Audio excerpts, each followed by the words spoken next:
കണ്ണ് ചുവക്കണ്, പല്ല് കടിക്കണ്, മുഷ്ടി ചുരുട്ടാണ്, ആകെ വിയർക്കാണ്. നാട്ടിഞ്ഞരമ്പ് വലിഞ്ഞു മുറുകണ്, പെശികളാകെ ഉരുണ്ട് കയറാണ്. വേണ്ട, ചെണ്ട വേണ്ട. ഇവിടെ ചെണ്ട ഒന്നും കൊട്ടേണ്ട കാര്യമില്ല കേട്ടോ. നിങ്ങൾക്ക് ശബ്ദം ഉണ്ടാക്കാതെ, ഒച്ച ഉണ്ടാക്കാതെ കൊട്ടാൻ അറിയാവോ? അങ്ങനെ കൊട്ടിയാ മതി. ഒച്ച കൊട്ടണത് നിങ്ങളെ പിണറായിയെ പറഞ്ഞ് മനസ്സിലാക്കണം. ഞാൻ പറയട്ടെ, നിങ്ങൾ ഇത് പിണറായിയെ പറഞ്ഞ് മനസ്സിലാക്കണം. ചെണ്ടമേളം നടത്തുമ്പോൾ അവിടെ ഒച്ചയും ബഹളവും ഉണ്ടാകും കേട്ടോ. അത് നിങ്ങൾ സംസാരിച്ചോണ്ടിരിക്കുമ്പോ അവിടെ നടക്കുന്ന കാര്യങ്ങളൊന്നും മറ്റുള്ളവർ കേൾക്കാതിരിക്കാൻ വേണ്ടിയാണോ ചെയ്യുന്നത്? ആദ്യം ഞങ്ങൾ കരുതിയത് വല്ല ശത്രുക്കളും വന്ന് ചെയ്യുന്നതാണ്. പിന്നെ ശത്രുക്കളാണോടോ? അങ്ങനെയാണ് ഞങ്ങൾ കരുതിയത്. പിന്നെയല്ലേ അറിഞ്ഞത് പാർട്ടിക്കുള്ളവരാണ് ഇത് കൊട്ടണേന്ന്. കൊട്ട തരുന്നവിടെ നിങ്ങൾക്ക് കൊട്ടല്ലേ? ഇതിപ്പോ മറ്റേ ഇരട്ടച്ചങ്കൻ വരുന്നെന്നും പറഞ്ഞുകൊണ്ട് ഒന്നും വേദി ഒന്ന് കൊഴിപ്പിക്കാൻ വേണ്ടി ചെണ്ടമേളം നടത്തിയ നിങ്ങളുടെ പാർട്ടിക്കാരാരായി? ഞങ്ങൾ കളിയാക്കുന്നറിയാമോ? ഈ ഞങ്ങളുടെ നേതാവ് വരുന്നതിന്റെ ആഘോഷത്തിലും ആഹ്ലാദത്തിലും പടക്കം പൊട്ടിച്ചപ്പോ അവിടെ വേദിയിൽ പ്രസംഗിക്കാതെ മാറിയിരുന്ന വി ഡി സതീശന്റെ ആൾക്കാരെ ഞങ്ങളെ കളിയാക്കണത്. അതെ, അപ്പുറത്ത് പടക്കം പൊട്ടിച്ചാൽ കലിയിളകുന്ന സതീശൻ, ഇപ്പുറത്ത് ചെണ്ട കൊട്ടിയാൽ കലിയിളകുന്ന പിണറായി. രണ്ടും നല്ല കോമ്പിനേഷൻ. അടുത്ത മുഖ്യമന്ത്രി കുപ്പായം തച്ചുകൊണ്ടിരിക്കണം. ഇവരൊക്കെ എങ്ങാനും മുഖ്യമന്ത്രി കേരളത്തിന്റെ അവസ്ഥ ഇവിടെ ഒന്ന് പടക്കം പൊട്ടിക്കാൻ സമാധാനമായിട്ടൊന്നും പറ്റില്ല. ചെണ്ട പൊട്ടിയാ പോലും കല്ലി തുള്ളുന്ന ആൾക്കാരാണ് ഇവിടെ ഭരിക്കുന്നത്. മാലപ്പടക്കം പൊട്ടിക്കുമ്പോ പോലും എന്നിട്ട് പറയുന്നതോ സർവ്വസ്വാതന്ത്ര്യം. അതെ, സ്വാതന്ത്ര്യം ഇവിടെ വാരി വെതറാന്ന്. ഇവിടെ പ്രവർത്തകർക്ക് മാലപ്പടക്കം പൊട്ടിക്കാനുള്ള അവകാശം പോലും കൊടുക്കുന്നില്ല. തോന്നിയാസം കാണിക്കുന്നു മാലപ്പടക്കം ആവേശത്തിൽ പൊട്ടിച്ചപ്പോ. നിങ്ങളുടെ പാർട്ടിക്കാര് തന്നെയല്ലേ ചെണ്ടമേള സംഘടിപ്പിച്ചത്? നിങ്ങളുടെ പാർട്ടിക്കാർ തന്നെയല്ലേ മാലപ്പടക്കം പൊട്ടിച്ചത്? എന്റെ പാർട്ടിക്കാര്, ഞാനൊരു പാർട്ടിയില്ല കേട്ടോ. കോൺഗ്രസ് പാർട്ടിക്കാര് തന്നെ. ഇവിടെ വിജയന്റെ കാര്യം പറയുമ്പോ സതീശനെ വലിച്ചിടുന്നു. അത് വേണം രണ്ടും കൂടി താലി. സതീശൻ നിങ്ങൾക്കൊരു ഇരയാണോ? താലിയായിട്ട് പോണം. താലിയല്ല, അതായിട്ട്. അപ്പൊ സതീശൻ നിങ്ങൾക്കൊരു ഇരയാണോ? ഞങ്ങൾക്ക് നിങ്ങളുടെ പിണറായി പറയുമ്പോ എല്ലാം പറയണമല്ലോ. ഞങ്ങളുടെ പിണറായി ചെണ്ടോട്ടം പറഞ്ഞാൽ നിങ്ങൾക്ക് ഭയങ്കര എന്തോ സംഭവം. അവിടെ മാലപ്പടക്കം പിണറായി ചെണ്ട കൊട്ടാൻ പറയുമ്പോ കൊട്ടുക, നിർത്താൻ പറയുമ്പോ നിർത്തുക. എന്തുവാടാ ഇത്? കിഞ്ചോ മുന്നോ? ഉത്തര കൊറിയയോ? ഉത്തര കൊറിയ ഒന്നും അല്ല. പക്ഷെ കേരളം എത്ര ഭേദമാണ്. 10 വർഷം കൊണ്ട് റോഡുകളെല്ലാം റെഡിയായി. ചെണ്ടമേളത്തിന്റെ കാര്യം പറയുമ്പോ 10 വർഷത്തിന്റെ റോഡുകളുടെ കാര്യം എന്തിനാണ് എടുത്തിരുന്നത്? എവിടെ ചെന്നാലും അങ്ങ് തുടങ്ങും. അത് പിന്നെ എവിടെ ചെന്നാലും അങ്ങ് തുടങ്ങും. 10 വർഷത്തെ നീട്ടം. നിങ്ങൾ മരണ വീട്ടിൽ വരെ പോയി നിന്നിട്ട് അവിടെ നിന്നുകൊണ്ട് പറയുന്നത് 10 വർഷത്തെ ഗീർവാണ വടി. എടോ, ഒരുത്തിനവിടെ മരിച്ചു കിടക്കുമല്ലേടോ? അപ്പോഴാണോടോ നിങ്ങളുടെ ഗീർവാണ വടി? ചെണ്ട കൊട്ടണ്ട സമതന്നെയോ? ചെണ്ട കൊട്ടണ്ട. ഒരാൾ സംസാരിക്കുമ്പോഴും അത് കേൾക്കാതിരിക്കാൻ വേണ്ടിയിട്ടാണോ നിങ്ങൾ ചെണ്ട കൊട്ടുന്നത്? എനിക്കത് ഇഷ്ടമല്ല. ചെണ്ട കണ്ടാൽ പോലും അസഹിഷ്ണുത. എനിക്കത് പിടിക്കില്ല. മാറിയില്ലേ? വർത്താനങ്ങളൊന്നും ഇവിടെ വേണ്ട. കടക്ക് പുറത്ത് പറഞ്ഞില്ലേ, പാർട്ടിക്കാരോടും കടക്ക് പുറത്താണ് ഇപ്പൊ ശീലം. കുലംകുത്തികൾ ഇതിലും വലിയ കുലംകുത്തി ഒന്നും നമ്മൾ കണ്ടിട്ടില്ല. ചെണ്ട കൊട്ടുന്നത് കല്യാണോ? ഇവിടെ പാർട്ടി പരിപാടിയാണ്. ആരുടെ ചെണ്ട കൊട്ടുന്നത്? ആരെയാ പടാ? ഭ്രാന്തായാലും ഇങ്ങനെയുണ്ടോ? അങ്ങനെയൊക്കെ ഉണ്ട്. ഇപ്പോഴാണേ നിങ്ങൾക്ക് കാറ് വിളിച്ചു കൊണ്ടുപോവാം. കുറച്ചുകൂടെ കഴിഞ്ഞാൽ പാടാ. മാലപ്പടക്കം കണ്ടപ്പോ എന്നമോ അവിടെ സ്റ്റേജിൽ സംസാരിക്കാൻ വന്നത് പറയണ തോന്നിയസം കാണിക്കുന്നു. അങ്ങോട്ട് പൊട്ടിക്കില്ലെന്ന് പറയാം. കൂടി വിളിച്ചു പറഞ്ഞോണ്ടിരിക്കുന്നു മാലപ്പടക്കം പൊട്ടിക്കരുത്, പടക്കം പൊട്ടിക്കരുത്, പടക്കം പൊട്ടിക്കരുത്, പടക്കകഥ കൂതാകാവാ. അപ്പൊ നിങ്ങളുടെ പിണറായി കാണിക്കുന്നത് എന്തൊക്കെ ഊച്ചാളിത്തരങ്ങളാണോ? എന്തൊക്കെ ഊച്ചാളിത്തരാണ് വി ഡി സതീശൻ കാണിക്കുക? ഒരു മാലപ്പടക്കം പൊട്ടിച്ചതിനാണോ ഇത്ര അസ്വസ്ഥനാകുന്നത് താങ്കൾ? പറഞ്ഞില്ലേ, പിണറായിയുടെ പേര് പോലും പറയാൻ ഇപ്പൊ ഇവർ അനുവദിക്കുന്നില്ല. സതീശനെ വരുന്നു. വി ഡി സതീശൻ എന്തിനാണ് മാലപ്പടക്കം പൊട്ടുമ്പോ ഇത്ര അസ്വസ്ഥനാകുന്നത്? പടക്കം പൊട്ടുമ്പോ എന്താണ് അങ്ങ് ഇത്രയ്ക്ക് അസ്വസ്ഥനാകുന്നത്? കുറെ നേരം ഇവിടെ ചെണ്ട കൊട്ടുന്ന കാര്യം പറയുമ്പോ പടക്കം പൊട്ടിക്കുന്ന കാര്യം. ആ പടക്കവും ചെണ്ട ഒരിടത്ത് തന്നെ ഇരിക്കണം. അത് തന്നെ. സുഹൃത്തുക്കളെയും മറ്റേ ഇനിയിപ്പോ എന്തായാലും വേദി ഒഴിപ്പിക്കാൻ മറ്റേതെന്തുവായിരുന്നു അറിയാമോ? ചെന്ന് കയറുന്ന വേദികളിലെല്ലാം മറ്റേന്തുവാ റോഡെല്ലാം റെഡിയായി. മറ്റേ ഒരു ഡയലോഗ് അടിക്കുമല്ലോ, മറ്റേ ആനേനെയൊക്കെ എഴുന്നള്ളിക്കുമ്പോഴത്തേക്ക് മറ്റേ പൊക്കി അടിക്കാൻ വേണ്ടി പറയുമല്ലോ കുറെ ഡയലോഗ്. ഗീർവാണം. അതല്ല ഞാൻ പറയുന്നത്. ഞാൻ പറയുമ്പോൾ ഇടയ്ക്കേറി വർത്താനം പറയാതെ കേട്ടോ. ചുമ്മാ കിടന്ന് കൊണ അങ്ങ് വർത്താനം ചോളുക. എൻ്റെ സുഹൃത്തുക്കളെ, മറ്റേ തെച്ചിക്കോട്ടുകാവ് രാമചന്ദ്രൻ എഴുന്നള്ളുന്നു എന്നൊക്കെ പറയുന്ന പോലെയാണ് ഇവർ മറ്റേ പിണറായിയെ കൊണ്ട് ഓരോരുത്തടുത്ത് അങ്ങോട്ട് കൊണ്ട് ഇറക്കി വെക്കുന്നത്. അപ്പൊ അവർ ആവേശം കൊണ്ടുവന്ന് ചെണ്ട കൊട്ടി സഖാക്കള് സംഘടിപ്പിച്ച പരിപാടി. എനിക്കൊന്നും കേൾക്കണ്ട എന്ന് പറഞ്ഞുകൊണ്ട് വേദിയിൽ നിന്നോണ്ട് കിടന്നങ്ങ് കൊഞ്ഞണം കുത്തുക. എന്തുവാടോ ഇത്? എന്റെ നാട്ടുകാരെ എന്റെ നാട്ടുകാരെ നിങ്ങൾ വേറെ കാര്യം അറിഞ്ഞായിരുന്നോ? സർവേ കീറി എറിഞ്ഞു ഹൈക്കോടതി. സർവേ കീറി എറിഞ്ഞു. എന്താ നിങ്ങൾ ഹൈക്കോടതിയോടൊന്നും പറയാത്തത്? പാർട്ടി ബേസ് ഒന്നും ഹൈക്കോടതി അങ്ങ് പൂട്ടിക്കാത്ത എന്ത്? സർവേ വീട് കയറി ഇറങ്ങി സർക്കാരിന്റെ ചെലവിൽ പാർട്ടി പരിപാടി നടത്താൻ നോക്കിയതാ. ഊഞ്ഞാലാടിപ്പോയി. ഞങ്ങളുടെ നേതാവ് സർവേ കീറി. ഞങ്ങളുടെ നേതാവ് വരുന്നു എന്ന ആഘോഷത്തിൽ കുറെ പേര് പടക്കം വാങ്ങിച്ചു, എന്നിട്ട് പൊട്ടിച്ചു. അതിനാണ് വീഡിയോ സതീശൻ ഞാൻ ഇനി സംസാരിക്കില്ല.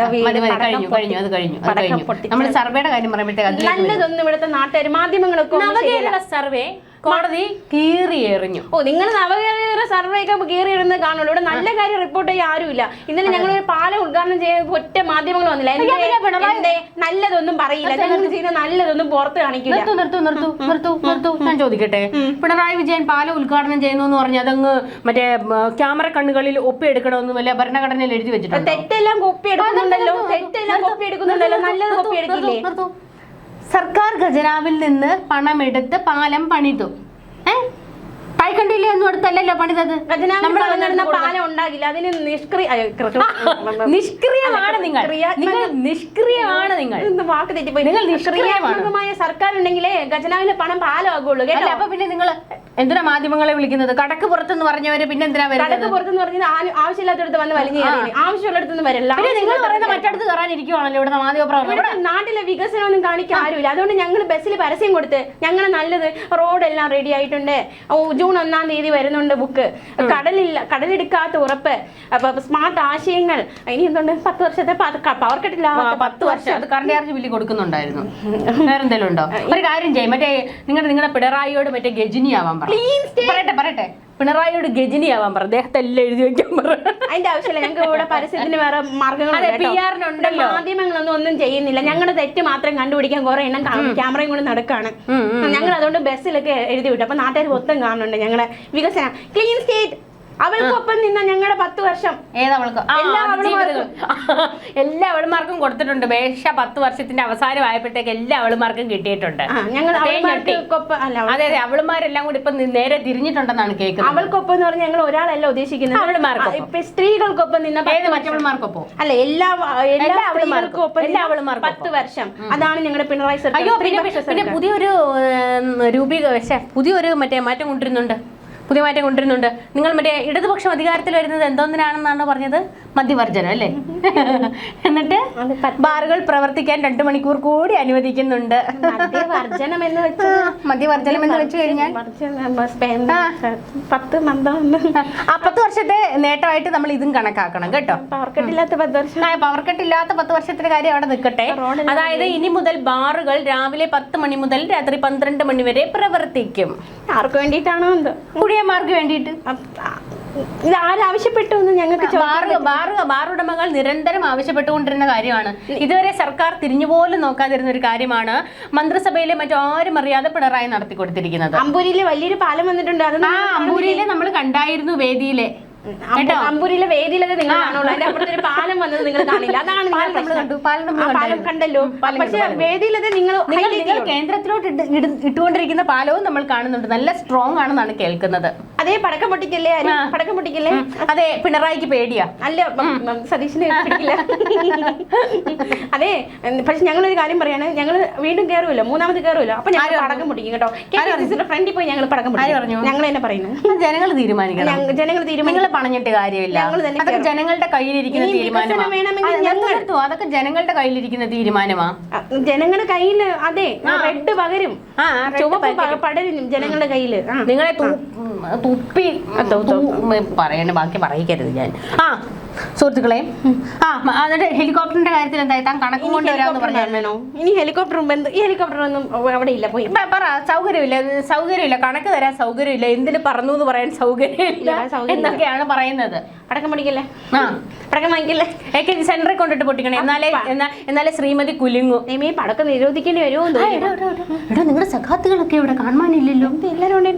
പി ദിവ്യയെ കാണാനില്ല, ആര്യ രാജേന്ദ്രനെ കാണാനില്ല, ചിന്ത ജെറോമിനെ ഇല്ലേ? അവർക്ക് എവിടെ കിട്ടും? ഞാൻ ഇവിടെ നിൽക്കുന്നത് നിങ്ങൾ കാണുന്നില്ല. അങ്ങോട്ട് തെരഞ്ഞെടുപ്പ് പ്രചരണം ആയിട്ട് പോലും ഇവരെ ആരെയും കാണാനില്ല. അങ്ങോട്ട് ഇറങ്ങാൻ സമയമാവട്ടെ. നിങ്ങൾ 80 ലക്ഷം വീട് കയറുമെന്ന് പറഞ്ഞിട്ട് ഇതുവരെ ആകെ 6 ലക്ഷത്തിൽ എത്തിയിട്ടുള്ളല്ലോ. 6 ലക്ഷം എന്റെ എന്റെ സുഹൃത്തുക്കളെ നിങ്ങൾ അറിഞ്ഞില്ലേ? അതായത് സർവേ ഹൈക്കോടതി കീറി എറിയുന്നതിന് മുമ്പേ ഇവരുടെ ഗൃഹസമ്പർക്കം പൊളിഞ്ഞായിരുന്നു. മനസ്സിലായില്ലേ കാര്യം എന്താന്ന്? 80 ലക്ഷം വീട് കയറുമെന്നായിരുന്നു തള്ളിമറിച്ചത്. പക്ഷെ ആകെ 6 ലക്ഷത്തിലേ അങ്ങോട്ട് എത്തിയിട്ടുള്ളൂ. അത് പിന്നെ ഞങ്ങൾ ബാക്കി ഇനി സമയമുണ്ട്. ഞങ്ങൾ ഇത്രയും വീടുകൾ എങ്ങനെ കയറി പോകും? സമയം തരൂ. അത് ഇഷ്ടംപോലെ ആൾക്കാരുണ്ടല്ലോ നിങ്ങൾക്ക്. മറ്റേ വോളണ്ടിയർമാരായിട്ട് എടുത്തിട്ടുണ്ടായിരുന്നല്ലോ. ആർക്കും പോകാൻ വയ്യ. ശബരിമലയെ കുറിച്ചുള്ള ചോദ്യങ്ങൾ വന്നു കഴിഞ്ഞാൽ അണ്ണാക്കിലെ പിരിവിട്ട്. അത് ഞങ്ങൾ നല്ല ട്രെയിനിങ് കൊടുത്തിട്ട് തന്നെയാണ് വിടുന്നത്. ശബരിമല അതെ, ട്രെയിനിങ് കൊടുത്ത ഓഡിയോ പുറത്ത് വന്നായിരുന്നു വിജയന്റെ. തന്ത്രി ഇറങ്ങി ആശാൻ. ഇത് ഞാൻ പറയട്ടെ, എന്നിട്ട് ഞാൻ തന്ത്രിയിലേക്ക് വരാം. അതായത് വിജയന്റെ ഓഡിയോ പുറത്ത് വന്നായിരുന്നു. ആരെന്ത് ചോദിച്ചാലും അതിനെല്ലാം കൃത്യമായി മറുപടി കൊടുക്കണം, ക്ഷമ കാണിക്കണം. അതെല്ലാം ഞാൻ പറയുന്നത് ക്ഷമ കാണിക്കണമെന്നൊക്കെ. ഞങ്ങൾക്ക് ക്ഷമ. മൈക്കിനോട് വരെ കലിതുള്ളുന്ന ഒരു മനുഷ്യനാണ് അണികളോട് പറഞ്ഞു കൊടുക്കുന്നത് ക്ഷമ വേണം. ഞങ്ങൾക്ക് ക്ഷമയുണ്ട്. നമുക്ക് ക്ഷമ തന്ത്രിയെ ഇറക്കിയല്ലോ അല്ലേ? തന്ത്രി ഇറങ്ങി. അത് SITയുടെ കുഴപ്പമില്ല, ഞങ്ങളുടെ കുഴപ്പമൊന്നുമില്ലല്ലോ. SITക്ക് തെളിയിക്കാൻ പറ്റില്ലോ, എന്തിനു പിടിച്ചോണ്ട് പോയി. പിന്നെ തെളിയിക്കാൻ അറിഞ്ഞോടെങ്കിൽ ഇറങ്ങി പോണം മിസ്റ്റർ. നിങ്ങളുടെ ആൾക്കാരല്ലേ അന്വേഷിക്കുന്നത്? മറ്റൊരു കാര്യം, ഹൈക്കോടതിന്റെ മേൽനോട്ടത്തിൽ നടക്കുന്ന അന്വേഷണം ഞങ്ങളുടെ എങ്ങനെയാകും? സമ്മർദ്ദം ചെലുത്തുന്നുണ്ടല്ലോ ആവശ്യത്തിലധികം. അത് സമ്മർദ്ദം. അയ്യോ, വേറൊരു കാര്യം പറയാൻ മറന്നുപോയി. എന്തുവായിരുന്നു? ആഗോള അയ്യപ്പ സംഗമത്തിന്റെ എല്ലാ ഉടായ്പും പുറത്തു വന്നോ? ശാന്തേ, അങ്ങോട്ട് വരാനോ? ശാന്തേ പോവാതെ എന്നെ വിളിച്ചിങ്ങോട്ട്. അതെങ്ങനെയാ? ശബരിമലയെന്ന് കേൾക്കുമ്പോഴേ എല്ലാം ചോരും. ചോരാതിരിക്കാൻ എന്തേലും ഇട്ടോ എന്തോ കളിക്കണം മൂട്.